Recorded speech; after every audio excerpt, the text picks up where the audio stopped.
are you forced to basically be an extrovert to survive in this world? There are a couple of kids, or even one kid for that matter. The parent will describe the child to the neighbors and the relatives. And he realized that it was his mother who wanted to pamper as a young kid, that he always has this, like when he used to be vulnerable to his mother, not knowingly, unknowingly, she had thought that he's that kind of a person. He's a very reserved person. He doesn't like to go and talk to people. He's always very worried about things. So basically, just because he was opening up himself to his mother, his vulnerability became his identity, and he grew all his life thinking that that was him. This is something that I discovered at this age, which is the toxic relationship was not with the partner that I had, but for some reason, strange reason, it's the parent. Have you met people, strangers, and you might be sharing? Oh, I'm from this city. Oh, you're a Bengali. Okay, so they'll have a perception of what Bengalis are, and then instantly put in that bracket. But I feel like we spend 100% of the time in this lifetime with ourselves, only ourselves, not with our parents, not with our siblings, not with our partners, not with our children, only ourselves. So isn't it okay to also give yourself that time to get to know about yourself? And that is what's like stopping me from exploring the different avenues, right? Like, why do I need to like say that I'm good at this, I need to do only this? I mean, when you were saying that, oh my god, I'm like thinking about my own circle, and it's I've been thinking all of these things totally wrong, because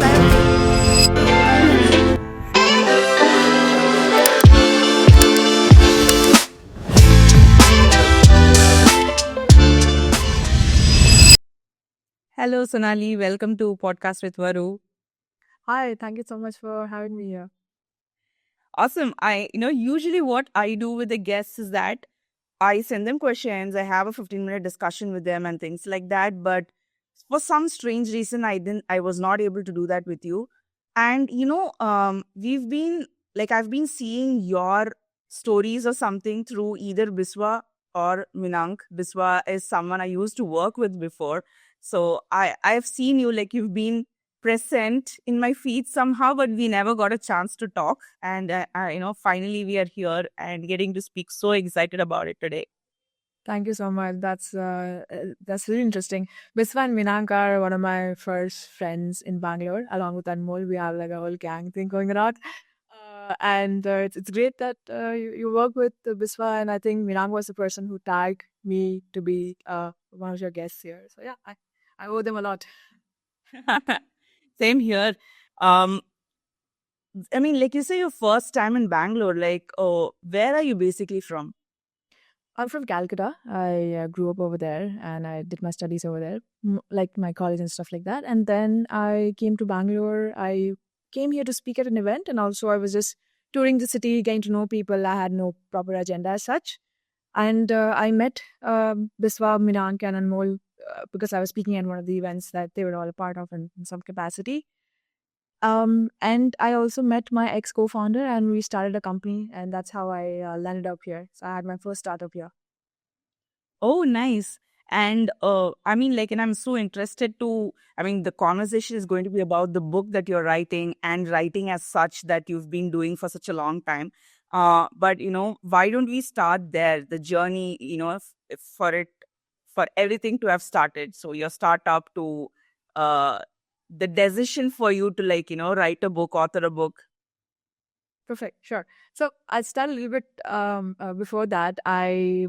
So growing up, I was a very shy, introverted child. I had a lot of like self-esteem issues, a lot of like social anxiety of sorts, right? And I think that you learn to put words on that or labels on those as an adult. You don't really know it. So when you go to school and meet people, you can see that other kids are gelling with others very well. They're just able to put themselves out there. But I had a lot of like self doubt. Would always question myself. Would never be able to speak out in class, right? And I think year on year, my teachers would always say, like, "Hey, Sonali is great, but she does not speak at all. Or she has that one or two friend, and if we change the seats, that's it. She's gonna become quiet. So gotta work on that a little bit." And I thought that it's okay, right? I didn't want to push myself too much. I was a listener, observer, things like that. I had great friendships, and I thought that it's okay. I can survive. Nobody really needs to be an extrovert or put themselves out there in every capacity to do this. But then slowly, as you grow up, your friends start growing apart. It's starting different subjects, and or maybe they shift schools and colleges and careers, cities, countries, and you feel like your identity was attached to that friendship, right? A part of you, who you are, was merely how they made you feel, good and bad, and always it's a mix.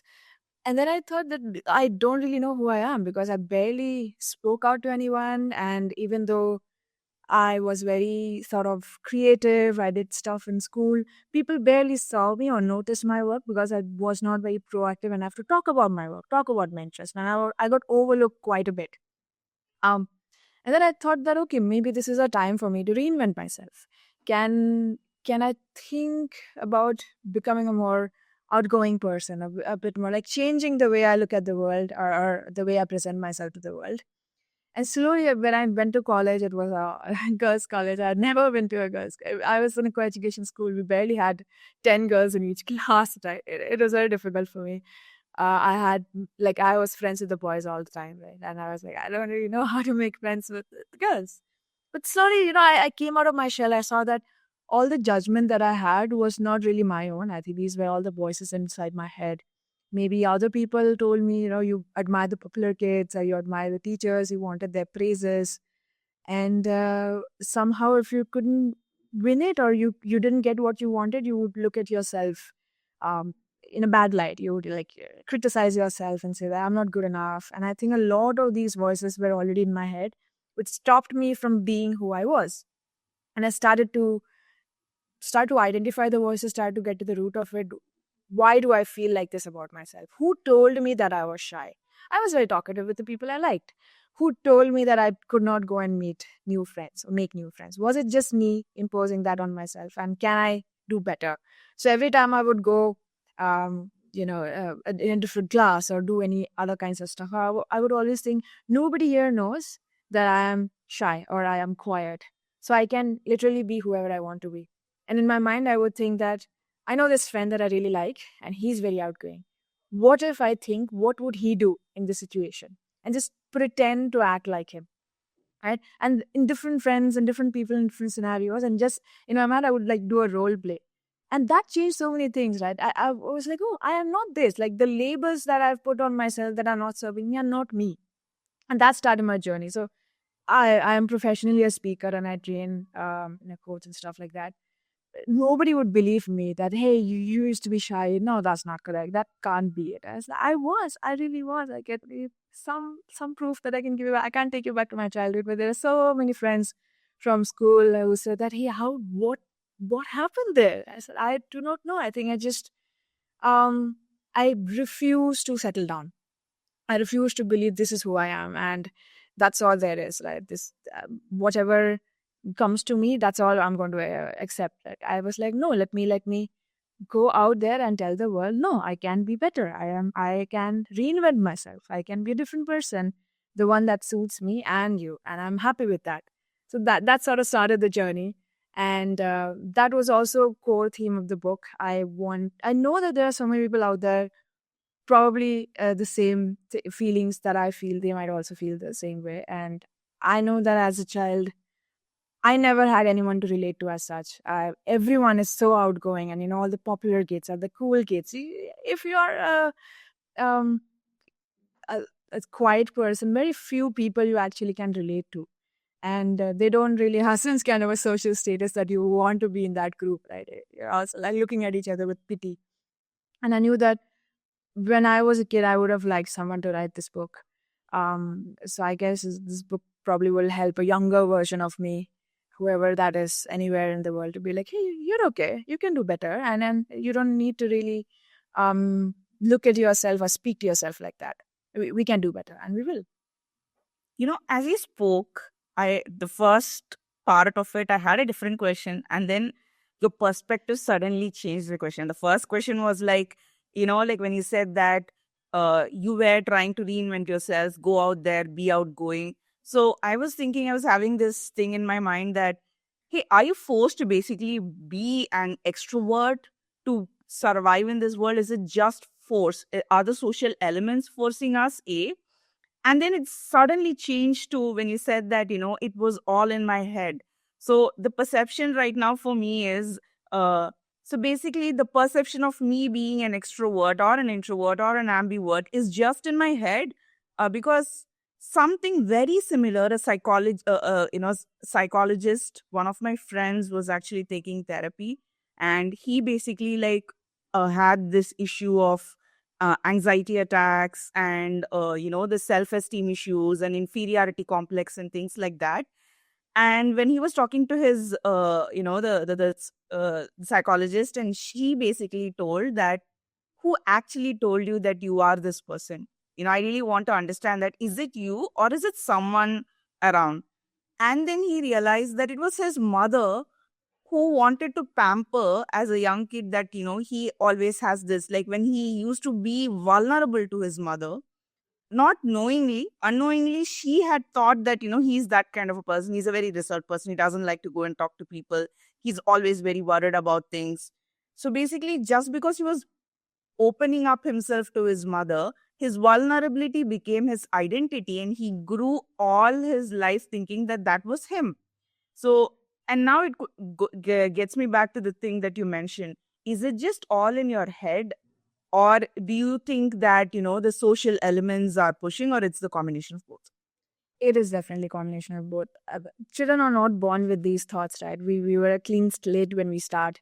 And we look at anyone who's senior to us, who's a parent, adult figure, to tell us what the world is about. And sometimes parents overcoddle the child, and they're like, when guests come over to your house, and if there are two kids or a couple of kids, or even one kid for that matter, the parent will describe the child to the neighbors and the relatives. This is my child. She's a little reserved. She's a little shy. She knows she has this talent. She has that talent. Seldom have I seen parents just say that, hey, this is my daughter or my son or my child. And I'm going to leave it there. Let her tell you who she is. The parents will take the center stage. And often in the parent teacher meeting as well, the teacher will give some sort of a feedback to the parent. This is my perception of the child. And because the child is so small and so young, they would take it to heart and be like, my teacher has said it. How can it be wrong? They probably don't challenge it enough. And when you hear it from multiple sources, you start believing it and you start embodying it and you don't question it. And so, for some people, it serves them, right? Many people, I like being an introvert. I like me having my time. I am a private person, but I'm sort of become an ambivert because the world, unfortunately, or in a certain sense, does celebrate extroversion, does celebrate people who are, I wouldn't say loud, but social, out there, fun and things like that. We're all, for some reason, drawn to those kind of people, or this category of people a bit first.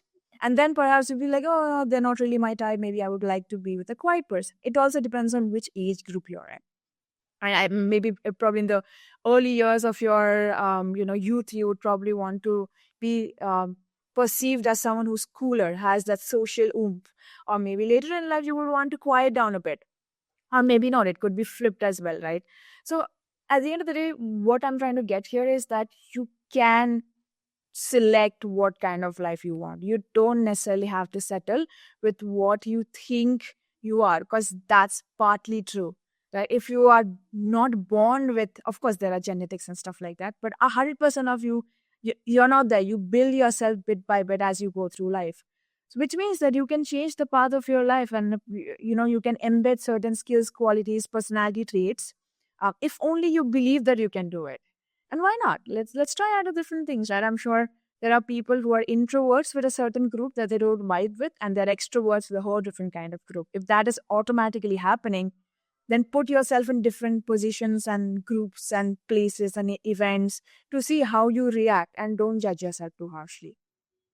So basically, your book is going to address two things, if I'm not wrong. One is being comfortable in who you are, and at the same time, come out of the comfort zone and try it out and see, if you can be that as well. So basically, like that flexibility to juggle between who you are and who you can be.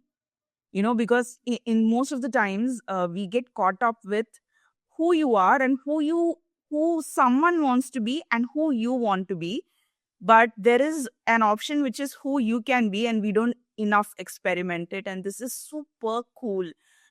I mean, you mentioned about this childhood thing, right? It starts from there, and knowingly or unknowingly, I mean, I cannot only say it's just Indian parents, because it happens across the world. When you're writing this book and it's for the adults, uh, and I think a lot of children, like, I mean, it's very not possible for 5 year or a 10 year to basically understand, but at least in the teenage who would really love to use it, because I think it's that point in time people face a lot of issues. Of course, biologically, the hormones rage, and things around us. There's lot of social pressure because you have to study, you have to prove, and things like that. And I think that is the period where your insecurities peak the most. So, who is your typical audience for this book? I'm looking at the age range of like 23 to 27, like young adults. Because when you're a college student or a teenager, you can pick up the book and you can read about it.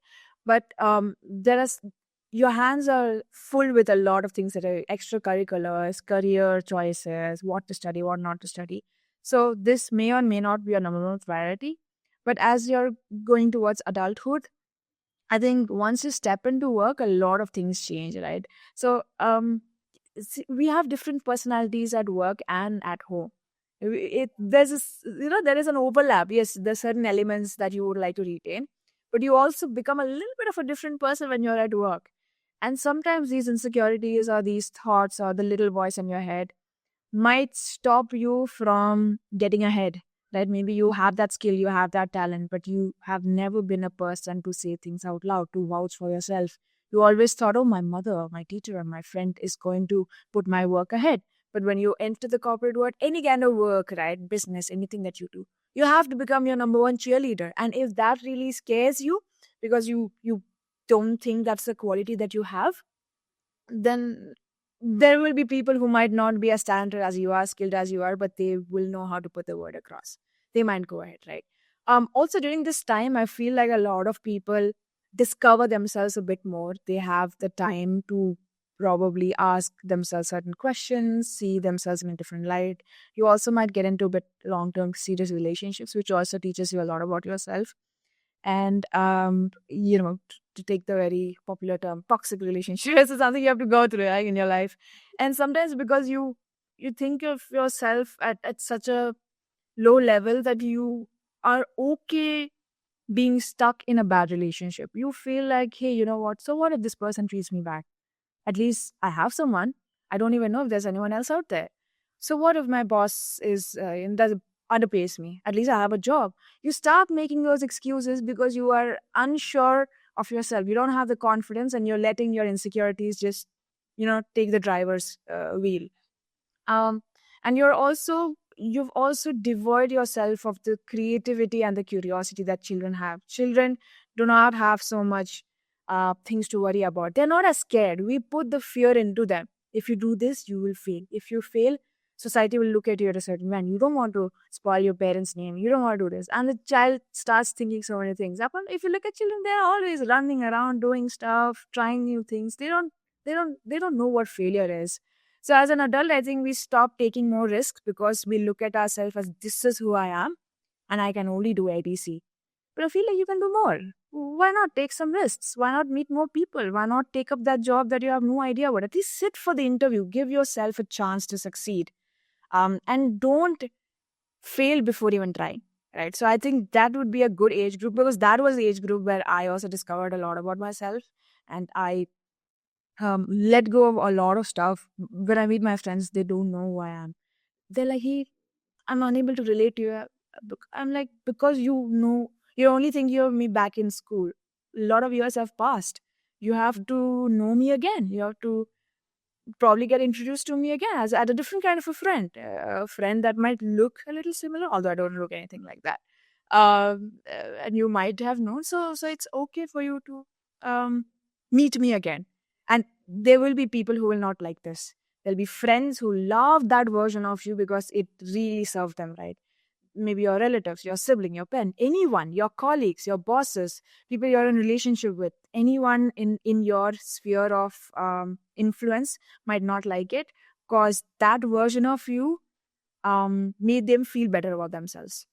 That version of you did things for them without questioning it. Now that you're overcoming that, you're becoming a different version, you're standing up for yourself, you're changing the way you look at the relationship, you're asking for more, that's not going to serve them. So you might even lose people, and that's okay. You'll gain yourself.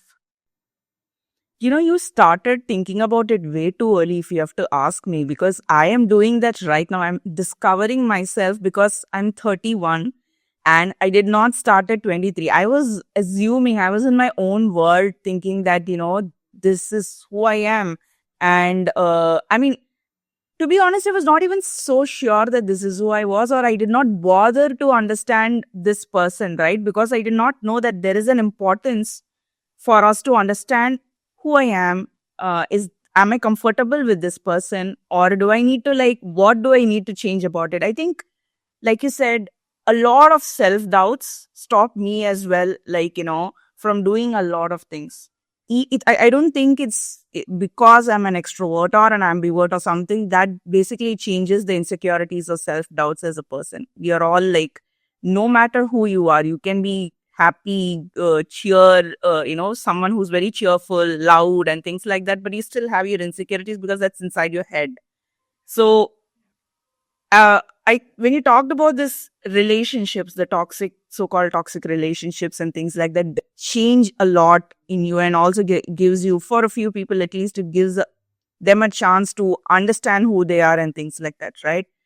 Sometimes this is something that I discovered at this age, which is the toxic relationship was not with the partner that I had, but for some reason, strange reason, it's the parent. At least for my end, because I'm being brought by a single parent, right? And all the while, you always thought that, okay, she does it because, she knows the best and she is someone that I always look up to and things like that.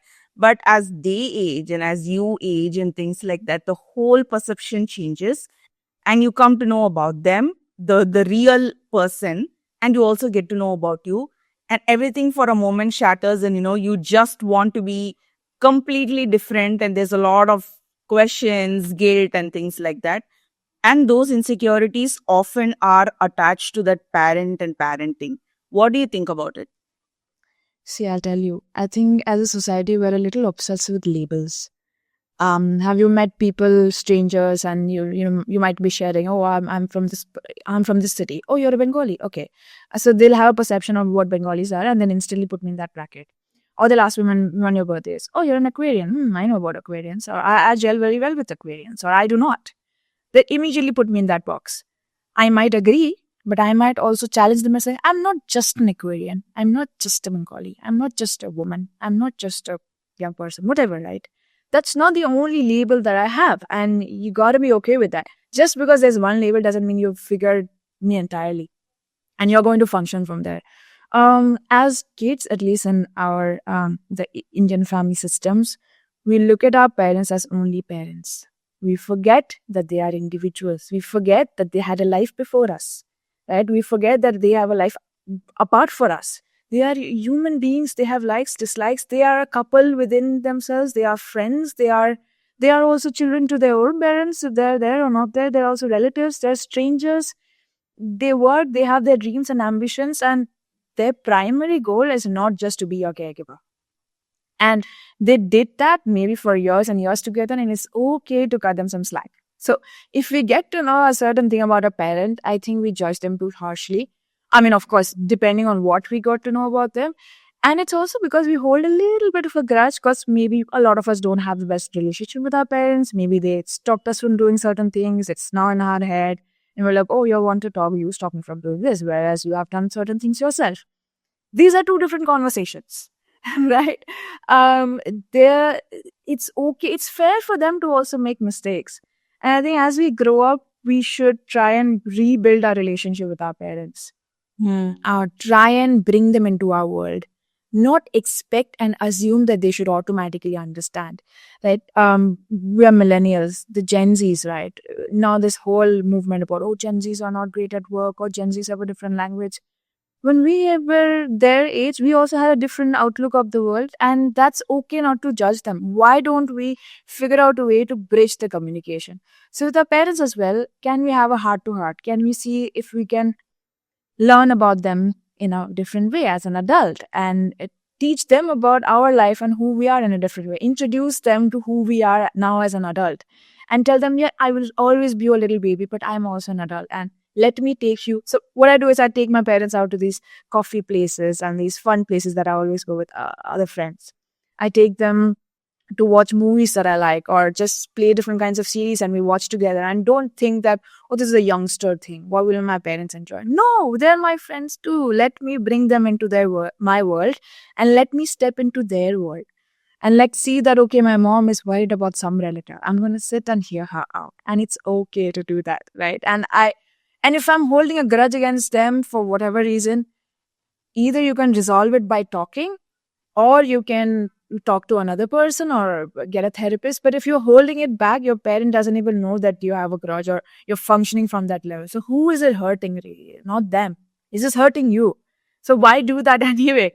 Right? And I think it's okay to also know that we can reject an identity.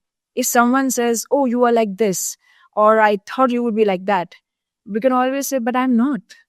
A part of me can be like that, but the other part of me, or so many other versions of me, are different. And if you're not willing to learn about me, then that doesn't say too much about our relationship, does it? Let's learn about each other and let's build that block by block. What's the hurry? And get away from that feeling of, this is just my sibling. I have a younger sibling, right? And it took me a lot of time to get away from the fact that she's a younger sibling. We're just 1 year apart, but I would always look at her like a baby sister. And oh, she doesn't do anything. She doesn't know anything. She's an adult. Like, what is that? And I think a lot of friends pointed it out to me, like, Sonali, she is not a baby. She needs to, you need to now empower her instead of stopping her. Stop being another parent. Your time of parenting her is over. Now you have to be a friend. You have to be a non-judgmental friend. You cannot be like, oh, come and tell me something, and then you lecture her. You can't do that. And I'm still learning. I don't know if she'll agree right now or not, but I'm still learning, and I'm trying to build that relationship with her as an adult, as two people who happen to be related by blood, happen to have a lot of fun together. Maybe we have our own set of grudges against each other, and now we rebuild our relationship. So why can't we do it with any and every relationship? Let's not romanticize a version of us that we were attached with like 10, 15 years back. People change, times change, and it's okay. I mean, you've actually changed my perspective about, the whole parent daughter or a son relationship altogether. Because yes, we all do hold grudge and we don't enough address it. We judge people, whether it's your own sibling, your parent, your own, we often tend to do that first. That's the first response that we basically like have, instead of thinking from, thinking who they're not apart from that label. So thank you for putting it out, because, this makes me want to basically like try this out with my mom. There's partial grudge, partial judgment, partial lot of assumptions in my head, which I think all of us need to. It's not just me, a lot of people that I've been talking to at my age, or probably little elder than me, they are often finding it difficult to connect back with their parents. And I think once we grow up, once we analyze or we understand that, hey, we are adulting and they've also like grown to be this person, it's very important for us to reconnect and, change the little bit of dynamics with our parents. So thanks for doing that. Of course. It's not just parents, by the way. I think with a level of, hey, I want to get to know you, who you are today, and not judge you by what you have been in the last how many ever years. A part of knowing another person is also accepting them for who they are today and not judging them. You'll be like, yeah, I accept you. I might not agree with your way of work, or I might not totally understand it, but that's what love and bond is, right? I'm going to accept you. So there was a time when I met a lot of friends, and I was in my very girly girl era. I had long hair and all that makeup and everything. And when I met those friends, they only saw that version of me. They did not see the version which was a tomboy in school and whatever, that kind of stuff. For them, that was Sonali. And then once I went back to being who I really feel very authentically with, the version of me, a few of them had a lot of trouble. So every time I meet them, they're always like, Sonali, what is wrong with your hair? Why aren't you not growing it back? Why you keep cutting it? And I'm still figuring out a way to tell them that this is really who I am. I am still the same person, maybe a upgraded or whatever, a little different kind of a version. But my look and my hair is what you are comfortable with. That is the version that you have chosen, but that's not me anymore. Right? So and a lot of, other friends, they get married, they have kids. Maybe you're not married. I'm not married. I don't have kids. I cannot connect to them being a parent, but they're still my friend. So I can just be around them and be like, yeah, I don't understand the struggles of being a parent or being in a a marriage of that sort, or living with the in-laws. But I'm not going to hold anything against you, right? I'm going to probably disconnect and be like, okay, I accept that part of you. I don't understand it, but let me find a way to connect with other sides of you that we might have something in common. We might have different values that connect. We don't have to be 100% in sync with anyone. That is so much pressure. Just because you are my friend, we don't have to agree with everything on everything. And that's okay. And we don't need to hold it against each other also. Oh, how can you not agree? So what? Are we looking for like clones? Like, okay, right? It's all right. It's not a big deal.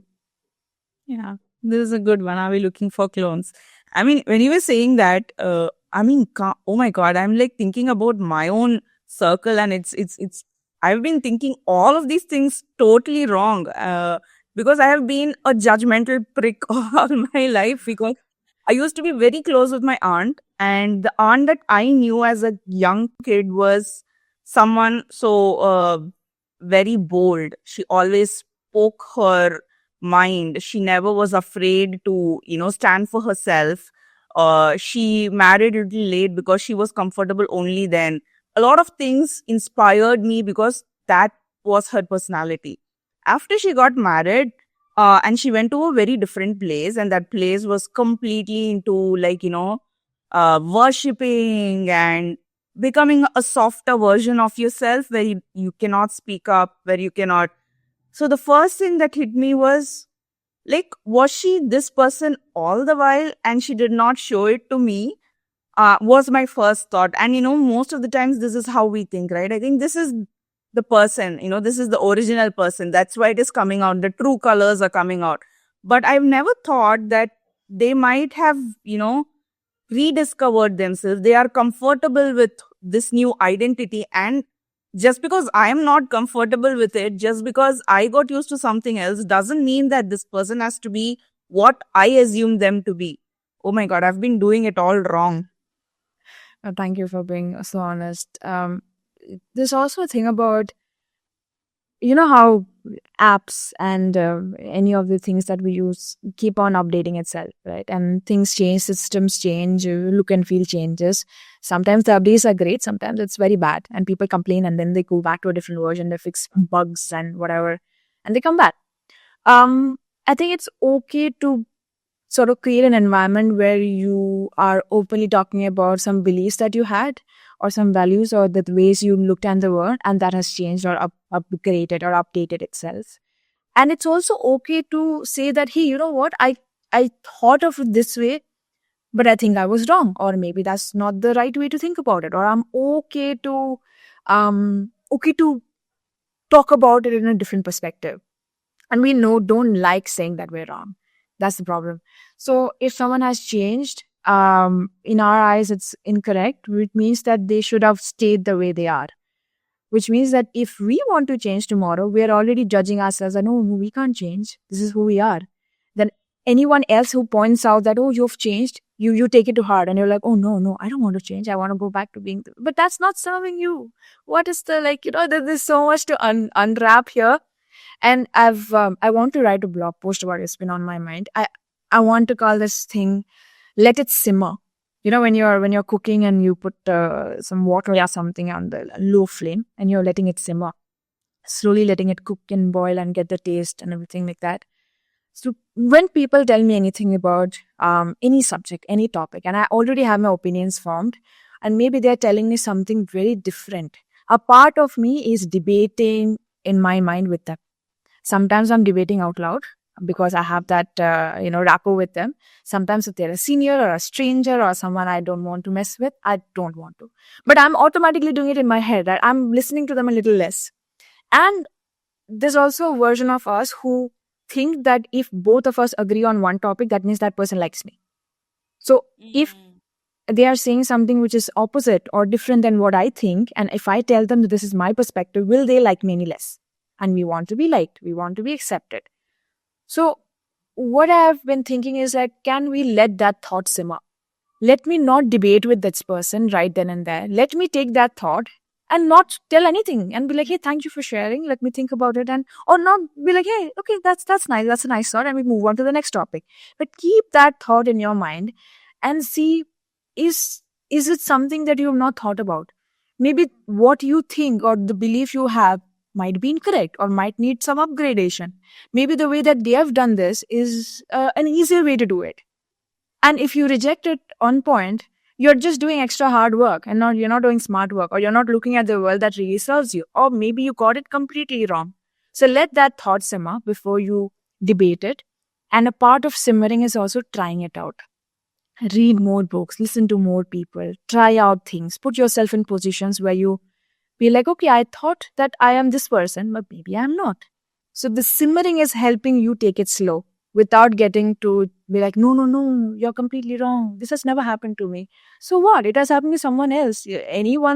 One person's perspective or one group's experience cannot override a whole different group's experience.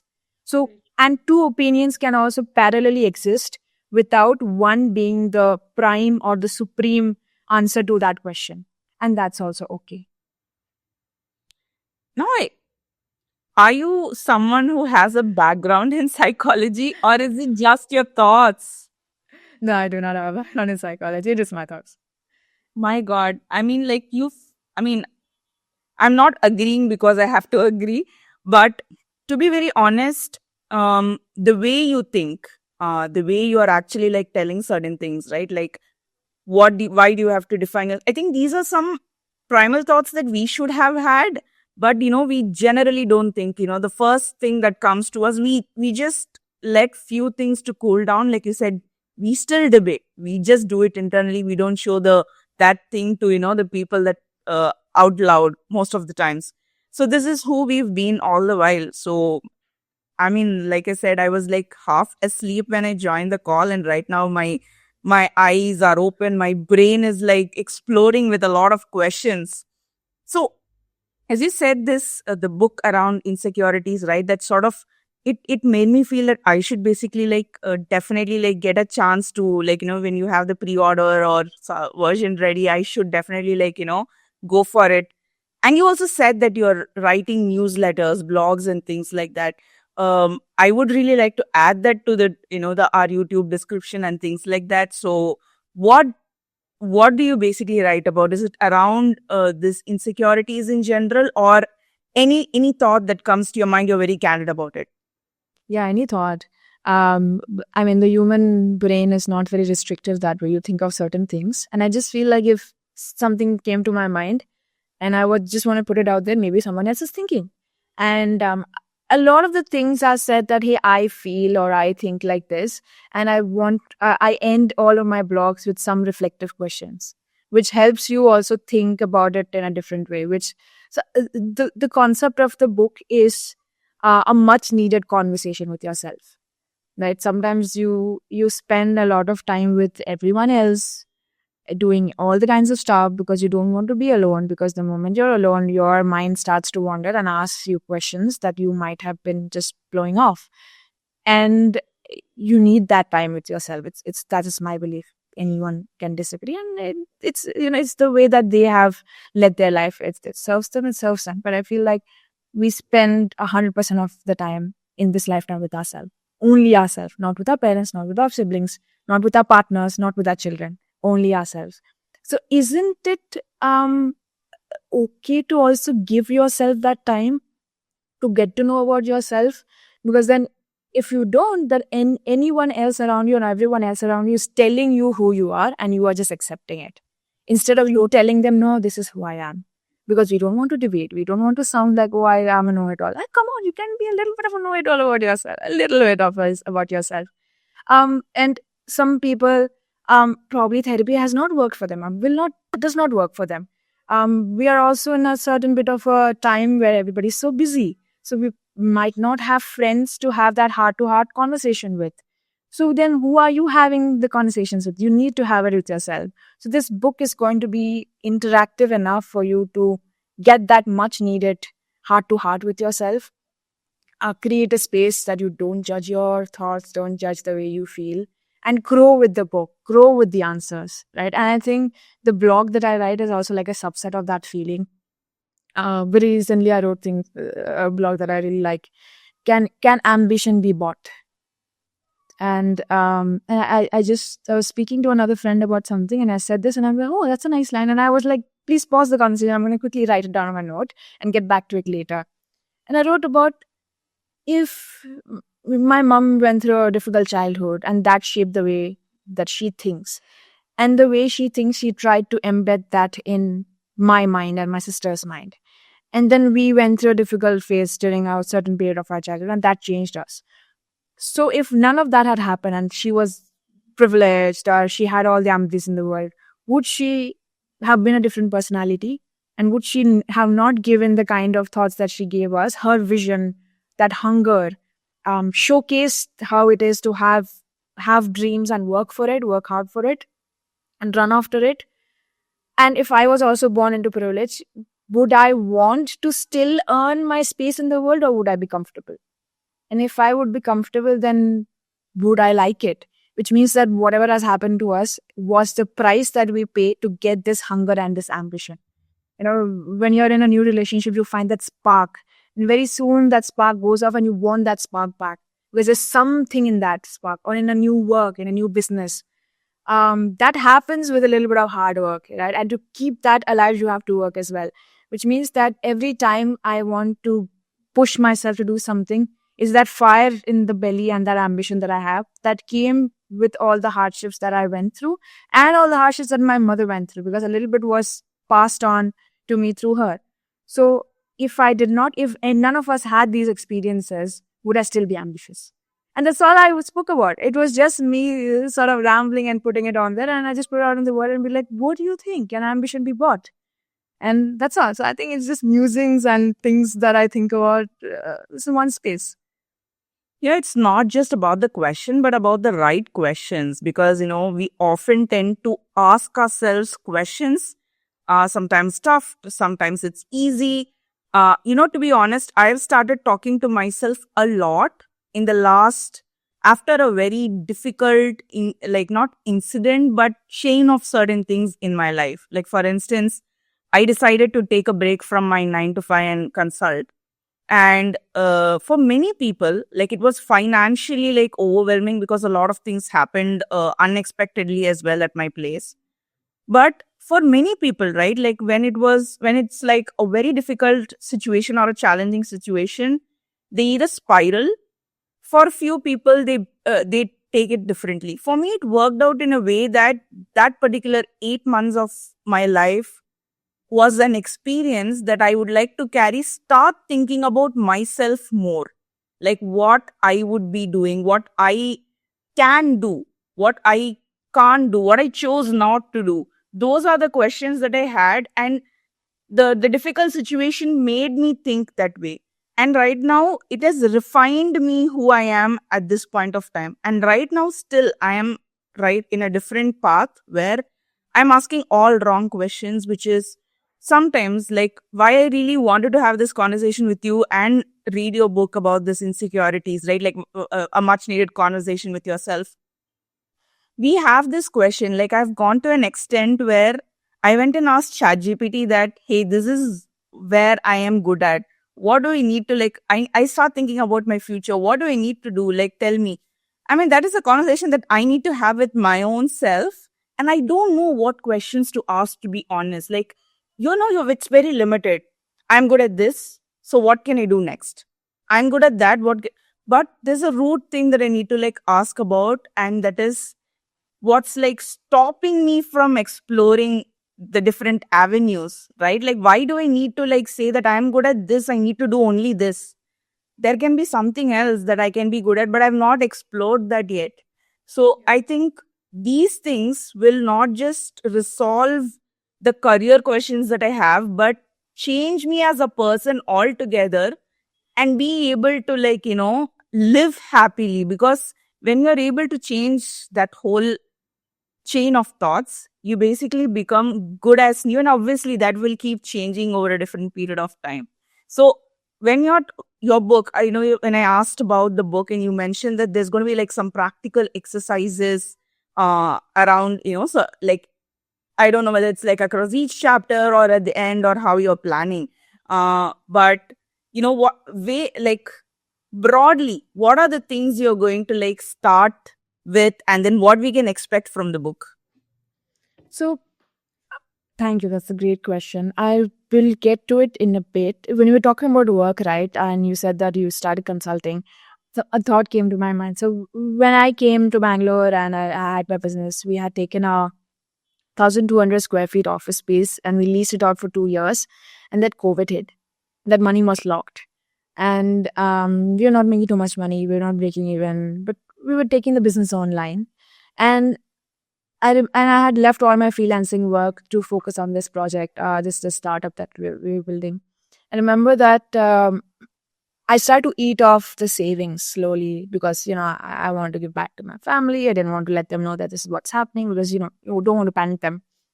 And I remember my bank balance came to 2 figures. And I remember that. And after I took an exit from the startup, I took on 3 different jobs, part-time, full-time, freelance, project-wise. And I built back that corpus. And I remember the day my bank balance hit 1 lakh again. I was on the middle of the road and I had to send some money to someone else. But I just wanted to take some time and just to see what a 6-figure looks like, which only had 2 figures, maybe a year and a half or 2 years back. And I think I called a friend and said that I have 1 lakh in my bank account and I can't tell you what it means to me, but I just wanted to share it with someone. And that day I knew that I have won my own respect. Now, we always say about self-love. Love yourself, accept yourself. You can only love yourself if you know yourself enough, if you trust yourself enough. And trust will only come when you see yourself at work. How do you trust another person? They have to show it by action, or you have to spend enough experiences with them to know that, hey, I trust this person 100%.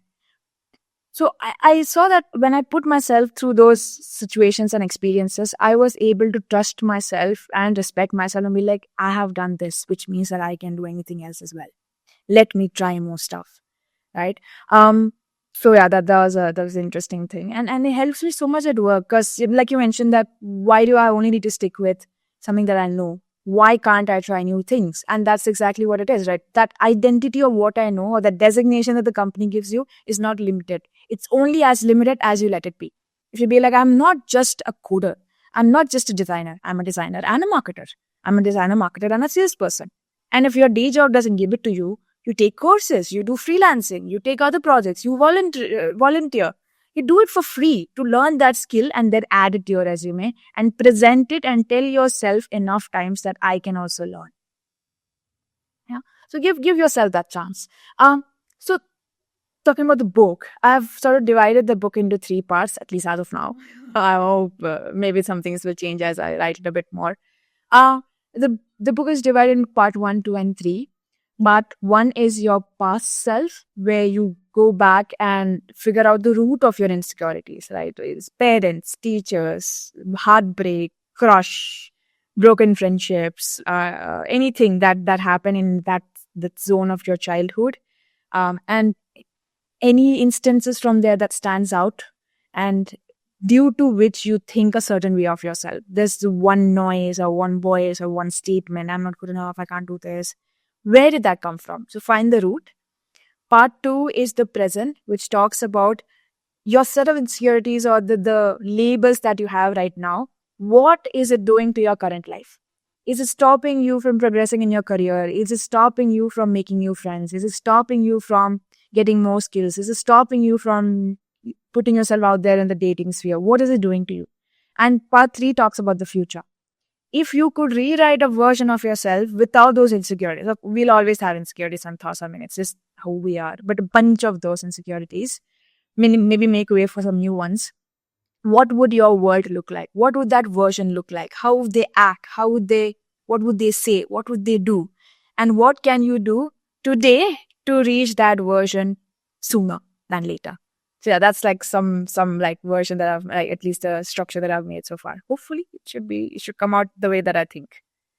I mean, I really like the aspect of finding the route because I have been searching for it. I wouldn't say struggling because it's very hard to like ask the right question because there's so many things that happened in your life and that has, I wouldn't say that has defined you, but that has shaped you as a person of who you are today. Like what you did yesterday has is the result of who you are today, and you can change that whole thing by doing what you are today, right? So that past self, we, for some strange reasons, many of us are attached to a lot of baggage, and we don't know what is the baggage that is pulling us down. Is it that, like you said, the crush, or is it the heartbreak that you first time experienced? Was that the thing?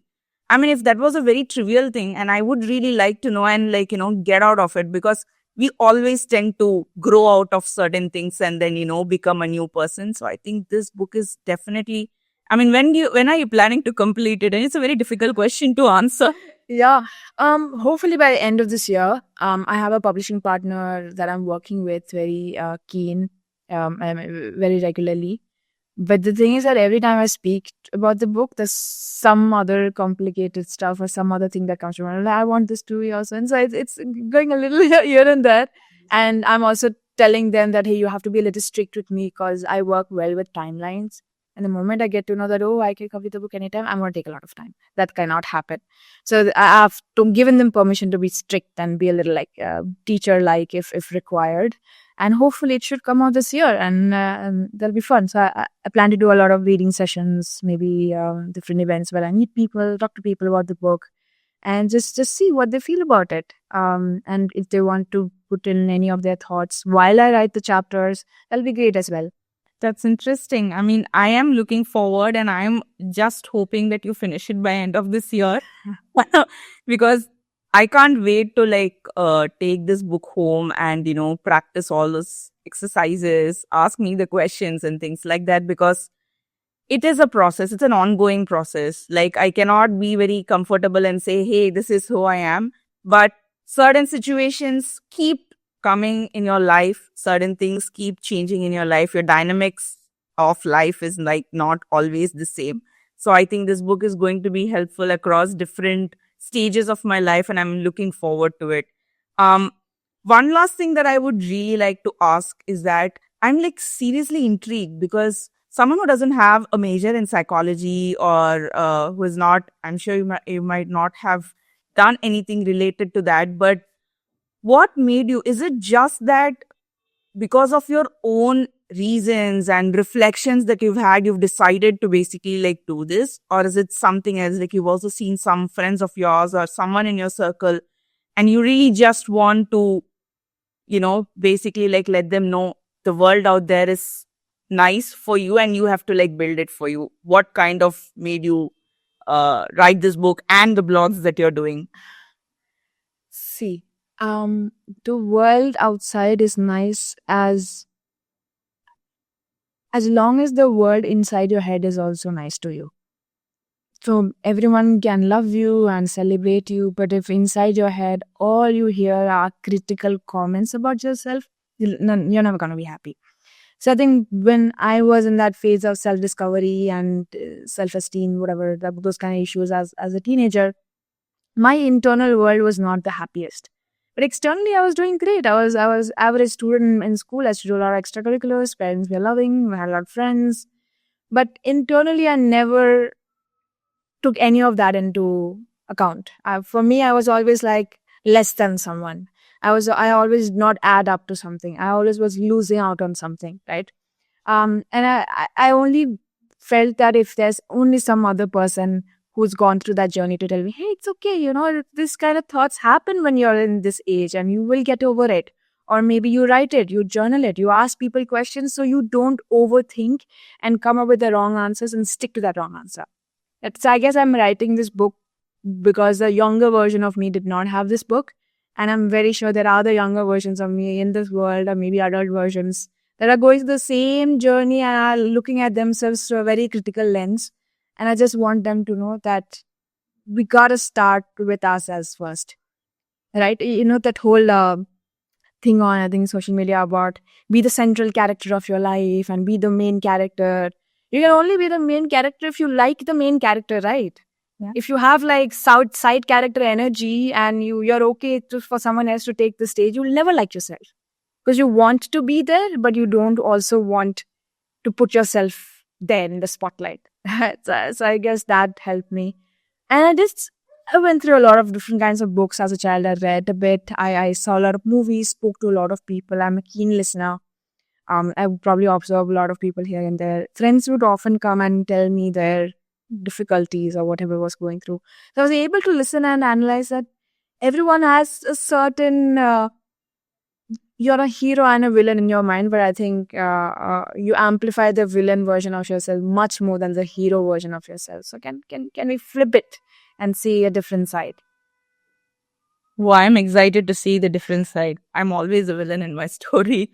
Despite me trying to love the both villain and hero in myself. So this is nice. It was really very nice conversation that I had with you, Sonali, because this is a much needed book. I recently started reading this book, which is like, how can you change thinking about yourself? This is the book's name. And because oftentimes I've had this issue where I have this low moods, like very often.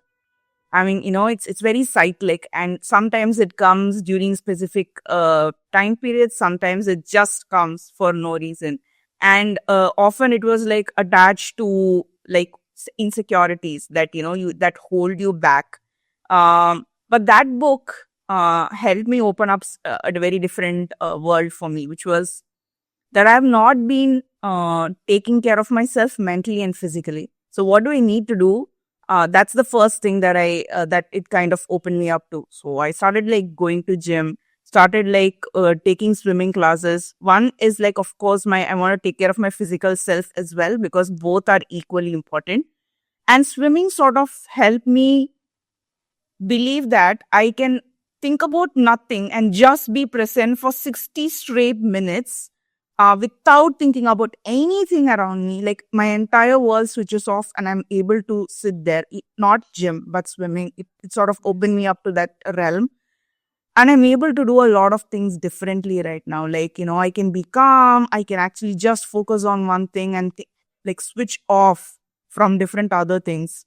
So I think new things, it kind of like changes. And this book, I'm very sure it is going to definitely help me as a person to get back to the root. And I can't wait to read this book and make changes in my life. Thank you so much. That's very kind of you. And because the book will take a little bit of time, I have like a smaller something that people can kind of download and use. So I wanted to I started working on the book, like the theme and everything last year. And I thought it's 6 months, I'll do it myself. Overestimation. Sometimes you overestimate the hero in you also. So you got to like humble yourself. And I wanted to launch it on my mother's birthday, which is 8th of January. And I obviously failed. But during the holidays, December was a much freer period at work. I worked on like a personal project. I wanted to, build some sort of a system using which I'm able to check my work-life balance, right? How balanced I am, or am I getting burnt out? Am I putting too many hours at work? I had to build something, and while I was talking to other people, a lot of my friends and people around me said that, hey, I'd like to get whatever you're building if you give me that. And some people said you should actually do it as a public thing, put it out there for people to take up. And I did take that opportunity. And I made this. It is called Breaks and Balances, your work-life planner and journal. It's a 2025 edition. You can find it digitally. And if you want physical copies, we'll figure out how to do that. It's very beautiful. You start by analyzing where you are in your work-life journey. There are like different kinds of levels. You can take quizzes. And it's filled with things to do. And there are 5 levels, level 1 to level 5. Level 1 is you're at a burnout stage. Level 5 is you're at a balance and blissful state. And each level unlocks activities that help you know about yourself, different kinds of breathing techniques that you can easily do, and a weekly activity checklist where I'm giving you ideas to do apart for work, wherein you don't have to think and you can track it. Right. Okay. And after each level, you can define that I'm going to work on my level 2 or level 1 for 1 month and get back to the quiz and see have I leveled up. And as you level up, you unlock the next set of activities and you keep a check on your work-life balance. You can use it digitally, and it's designed to be printable. So if once you download the digital version, any page you want, printed, reprinted, any times and any A5, A4, it will work. And you reuse it as much as you can. So I guess this will be a nice place for us to start. Balances. I think, you'll have to give me the link to your blog. People can subscribe to your newsletter, that link, and see, the link to this beautiful thing that you're talking about, Breaks and Silences. So I would definitely like to print it myself and then use it. I am more of a pen and paper person. But yeah, I can share the link with people that I know, because I think every one of us needs this. Yeah. So thank you so much. Thanks so much. Yes. Cool. So with that, I end this conversation because you're the first guest with whom I had such an amazing conversation within 1 hour. Usually the 1 hour basically extends. So I'm really very happy that we are able to finish it within 60 minutes and we discussed so many things. So once again, I would really like to have a conversation with you once the book is out, or you are in this finishing stage and, you've locked everything and things like that, so that, for pre-order or stuff of that sort, I would really love to have another conversation. So until then, have a great day. Thank you so much, Varu. I really appreciate this invite, and I'm hoping that there's some value that the listeners or the viewers can take away from it. Happy to connect with whoever wants to have a chat. I'm very active on LinkedIn, write blogs almost every week, sometimes even twice a week if I'm feeling inspired enough. Pick up the book, at this moment, the journal planner, and when the pre-order is available, we can do something together as well. So thank you so much for giving us the opportunity to share my story and for building a platform for others can also come and talk about themselves. Thank you.